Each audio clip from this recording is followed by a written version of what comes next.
லவ்தேத்து இயேசுஸ் கிறிஸ்துஸ். இயேசு கிறிஸ்துவுக்கு புகழ். தமிழ் கூறும் நல்லுலகில் வாழும் அனைத்து அன்புள்ளங்களுக்கும் வத்திக்கான் வானொலியின் வணக்கம். இறைவன் உங்கள் உள்ளத்தையும் இல்லத்தையும் தன் அன்பாலும் அருளாலும் அமைதியாலும் இன்றும் என்றும் நிரப்புவாராக.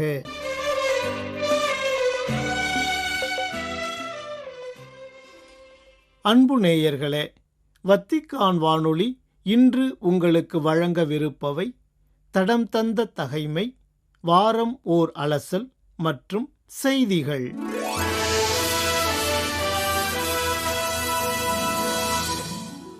டிசம்பர் 22. புனித பிரான்சிஸ் சேவியர் காப்ரின்.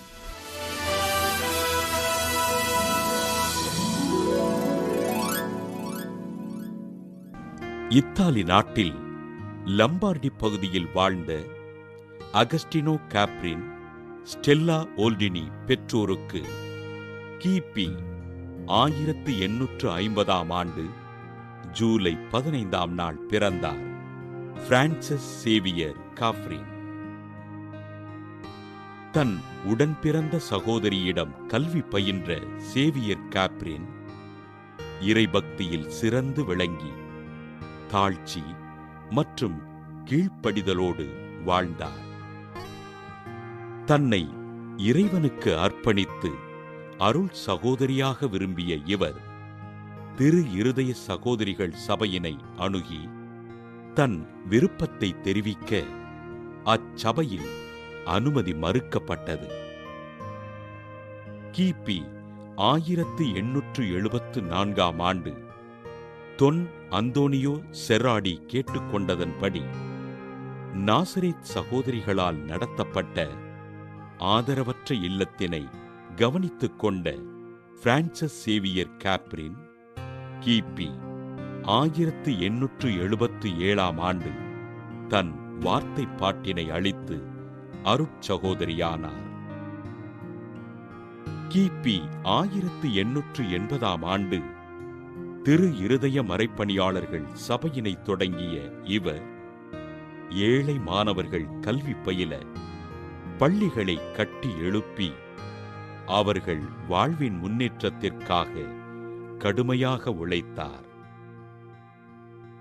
சீன நாட்டில் மறைப்பணியாற்ற விரும்பிய இவரை திருத்தந்தை 13 சிங்கராயர் நியூயார்க்கில் இறைப்பணியாற்ற பணிக்க கிபி 1889 ஆண்டு மார்ச் 31 நியூயார்க்கில் தன் பணியினை தொடங்கினார்.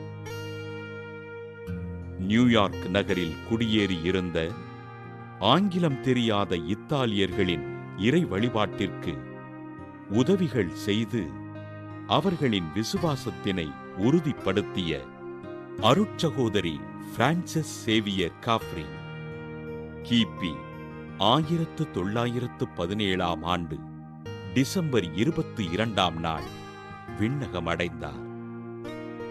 எளிய மக்களும் ஆதரவற்றோரும் வாழ்வதற்கு உதவிகள் செய்து மக்கள் பயன்பெற மருத்துவமனைகளையும் கல்விச்சாலைகளையும் கட்டி எழுப்பிய அருட்சகோதரி பிரான்சிஸ் சேவியர் காப்ரினை திருத்தந்தை 12 பத்திநாதர் புனிதராக உயர்த்தி குடியேறுகிறவர்களின் பாதுகாவலராக அறிவித்தார்.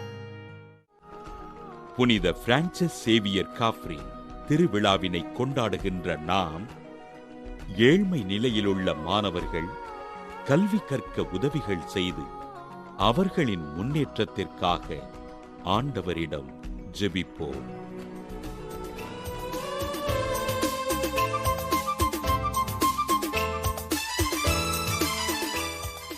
வாரம் ஓர் அலசல். இன்றைய சிறப்பு நாள்.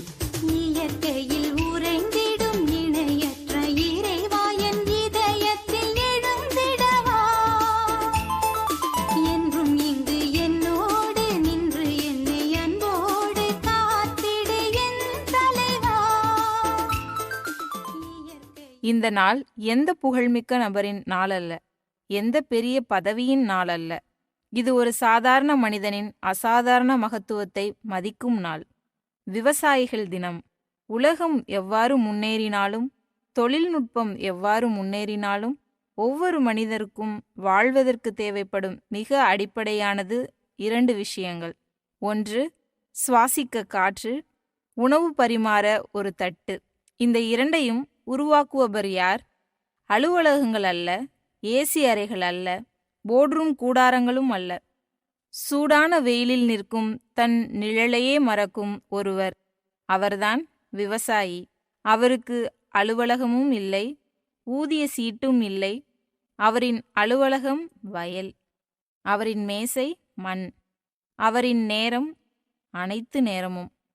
கதிரவன் உதிக்கும் நேரமும், புயல் வீசும் நேரமும், பயிர் காயும் நேரமும், சூரிய கதிர் விழும் நேரமும், ஒவ்வொரு நேரத்திலும் சமநிலையில் நிற்பவர் அவர்தான் விவசாயி. ஒரு தாய் ஒரு குழந்தையை பிறப்பிக்கிறாள். ஆனால் ஒரு விவசாயி ஒரு தேசத்தையே பிறப்பிக்கிறார். இந்த விவசாயிகள் தினம் என்ற சிறப்பு நாளில் அவர்களின் வாழ்க்கையை, அவர்களின் போராட்டத்தை, அவர்களின் மகத்துவத்தை, அவர்களை உயர்த்த வேண்டிய நமது கடமையை நாம் மனம் ஆழமாக புரிந்து கொள்ள வேண்டும். ஒரு தேசம் முன்னேற வேண்டும் என்றால் 2 விஷயங்கள் அவசியம். ஒன்று அறிவு, மற்றொன்று உணவு. கல்வி இல்லாத நாடு விளக்கில்லாத வீடு. உணவு இல்லாத நாடு உயிர் இல்லாத உடல். அறிவை கல்வி கொடுக்கிறது, ஆனால் உணவை யார் கொடுக்கிறார்? உலகில் எவனும் செய்ய முடியாத ஒரு பணியை ஒரே ஒரு மனிதர் செய்கிறார். அவர்தான் விவசாயி. மண், நீர், விதை, வியர்வை, நம்பிக்கை இவையே ஒரு விவசாயியின் கருவிகள்.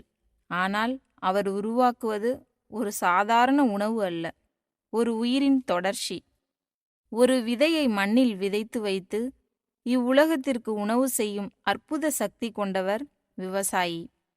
நாம் காலையில் கண் விழிக்கும்போது எல்லோரும் காலை உணவு பற்றி யோசிப்போம்.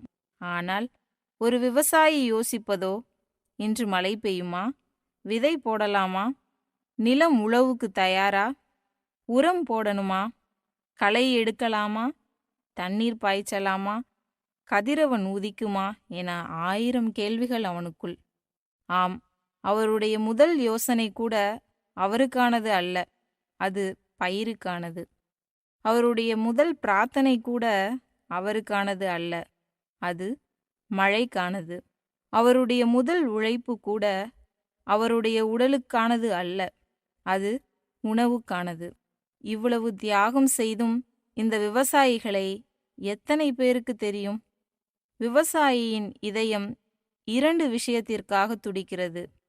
அவைகள் மழை மற்றும் மண்.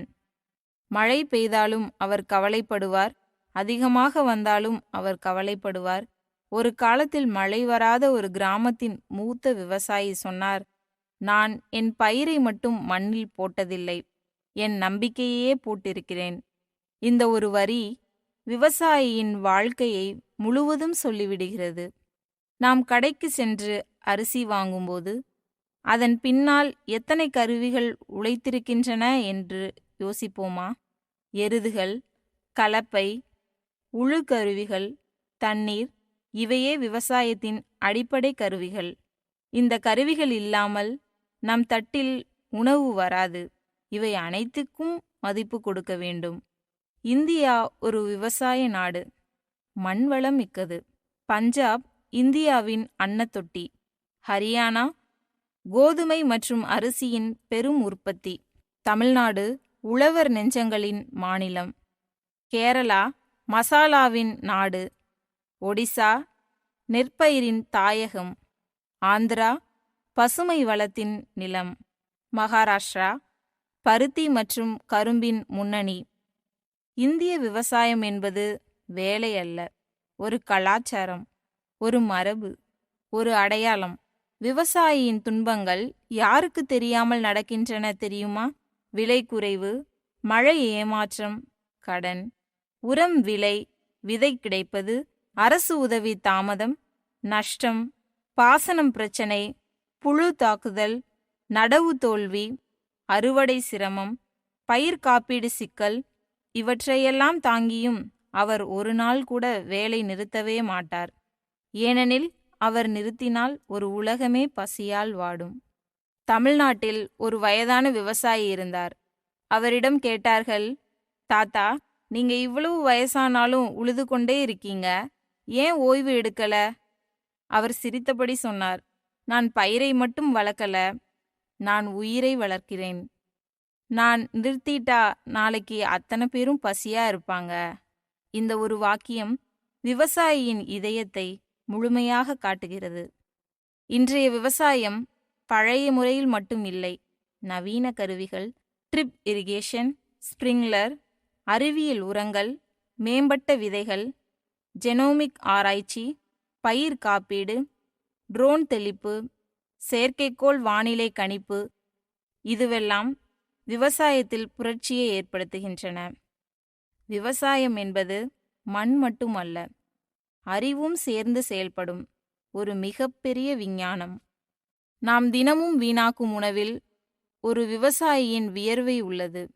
அவர் பல மாதங்களாக உழைத்த உழைப்பை ஒரு நிமிடத்தில் வீணாக்கிவிடக்கூடாது.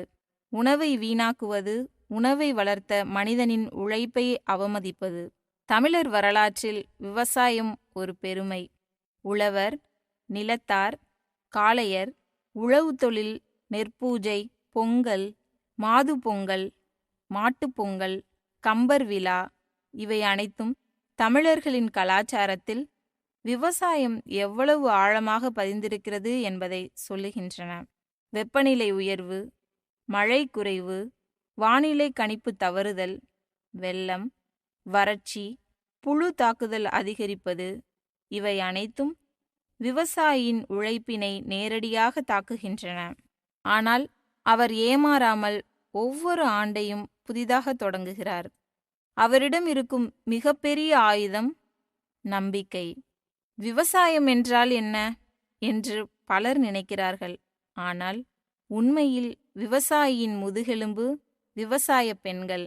அவர்கள் செய்வது விதை தேர்வு, உழவு உதவி, பாசனம், கோழி, பசு, ஆடு பராமரிப்பு, புல் வெட்டுதல், அறுவடை, பைகளில் அடுக்குதல், சந்தைக்கு அனுப்புதல், இப்படி ஒரு தனி உலகை அவர்கள் அமைதியாக நடத்துகிறார்கள். நாம் தோல்வியடைந்தால் முடங்கி போவோம். ஆனால் ஒரு விவசாயி ஒரு ஆண்டில் தோல்வியடைந்தாலும் அடுத்த ஆண்டில் மீண்டும் விதை வாங்கி பயிரிட்டு கனவுடனும் நம்பிக்கையுடனும் எழுவான். அவருடைய வாழ்க்கை ஒரு மறுபிறவி கதை. உணவு வீணாக்காமல் விவசாயியின் பொருட்களுக்கு மதிப்பு கொடுத்து, நியாயமான விலையை ஆதரித்து, அரசு கொள்கைகளை புரிந்து கொண்டு, விவசாய தொழில்நுட்பங்களை ஊக்குவித்து, விவசாய கல்வியை ஆதரித்து, மண்ணை காக்கும் பணிகளை செய்கிறோம் என உறுதி கொண்ட விவசாயியை நம் வாழ்விலிருந்து பிரிக்க முடியாது. அவர்கள் இல்லாமல் ஒரு நாளும் இயங்காது.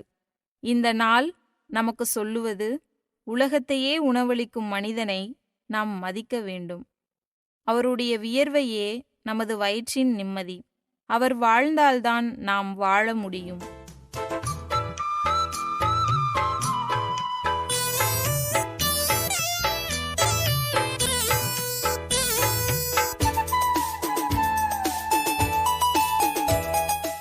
அன்பு நேயர்களே, இந்நேரம் வரை நீங்கள் கேட்டு மகிழ்ந்தது வாரம் ஓர் அலசல், இன்றைய சிறப்பு நாள்.